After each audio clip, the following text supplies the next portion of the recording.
Şimdi son açış konuşması için Bosna-Hersek Ankara Büyükelçisi Sayın Mirsada Čolaković hanımefendiyi arz ederim.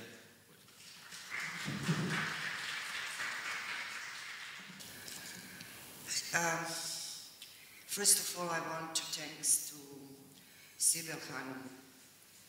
Sibel, ja sam plakala kad i ti, I try like you.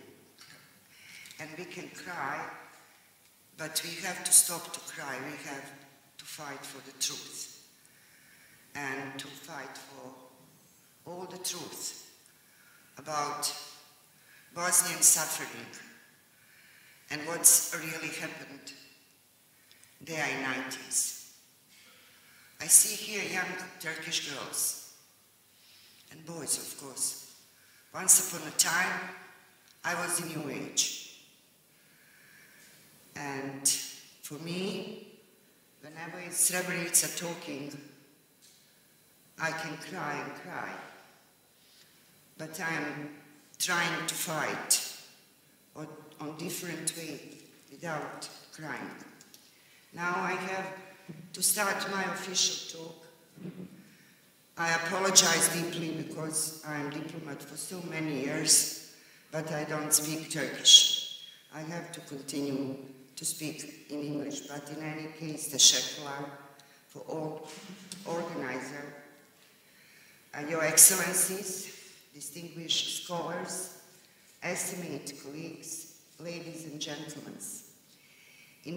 It is both an honor and profound responsibility to address you at this important academic gathering here in Ankara as we mark the solemn 30th anniversary of the genocide in Srebrenica. I extended my sincere appreciation to all our hosts and to all our academicians, professors and scholars, Bosnian and Turkish and internationals who present and continue research reaffirm our shared commitment to truth, memory and justice. In light of the recent adoption of the United Nations General Assembly resolution on the remembrance of Srebrenica genocide, which was fully endorsed and fully advocated by Turkey, allow me to begin with a personal reflection. Nearly a decade ago, during my tenure as the ambassador of Bosnia and Herzegovina to the United Nations in New York, I had the privilege of organizing the first official UN event commemorating 20th anniversary of Srebrenica genocide held in the United Nations General Assembly and attended by, in that time, Secretary General Mr. Ban Ki-moon, along with the numerous dignitaries, statesmen, and the event laid a critical foundation for the commemorative and normative progress we're witnessing today, culminating adoption of this landmark resolution last year. At that time, we made an effort to pass the resolution in the Security Council, but unfortunately, it was not adopted since it was put to veto by one of the permanent members, and it was Russia. It is worth nothing that just a year before, an almost identical text concerning genocide remembrance in Rwanda was successfully adopted in the same body without being voted by putting veto by any member state. Since then, I have spoken at numerous events honoring the memory of Srebrenica, consistently advocating the same message that justice and remembrance are not only essential in their own right, but are also vital components of reconciliation in Bosnia-Herzegovina path towards future. Today, in a similar spirit, we gather not for ceremonial remembrance, but for critical reflection. This is a forum of rigorous intellectuals and academic engagement on the subject that is not only central to understanding the history of Bosnia and Herzegovina, but also profoundly relevant to contemporary struggles against genocide denial, historical distortion, and moral indifference. Such a culture of glorification, where of the war criminals are commemorated with statues and murals due to some part of Bosnia and Herzegovina, you can find that, and where entire communities are subject to humiliation of passing through towns adorned with the insignification of oppressors, is not only ethically unacceptable, but is intellectually dishonor. It calls upon us and you, especially today, when I see all of you sitting here, you as scholars, as educators, to raise the stakes, to insist that genocide is not merely a matter of historical record, but of moral clarity.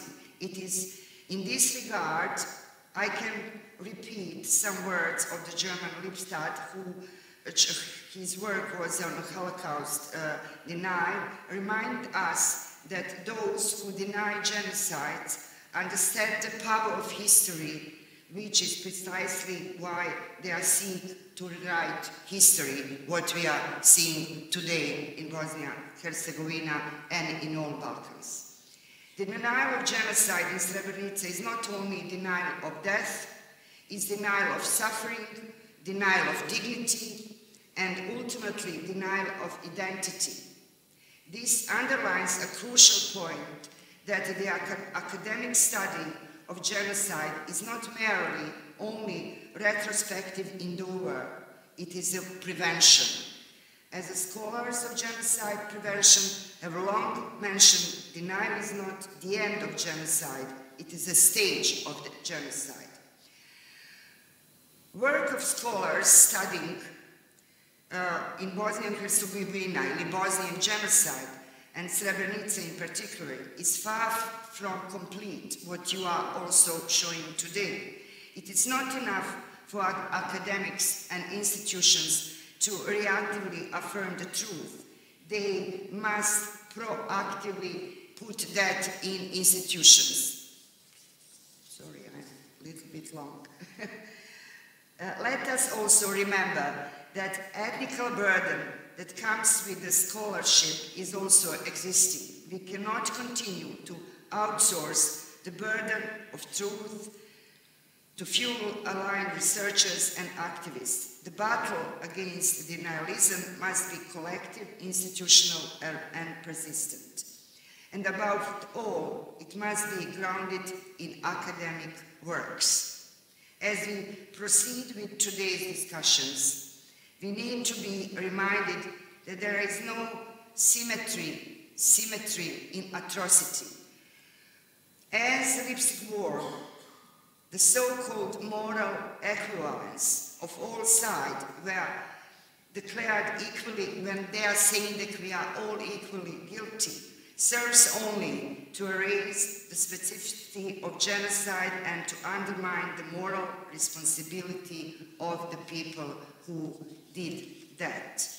Let us instead strive for clarity, for intellectual honesty, and for solidarity in truth. That, in the end, is the most enduring form of remembrance. In that sense, I am very grateful, again, for Turkey and for all these scholars, what I see today, and for my dear guests from Bosnia and Herzegovina.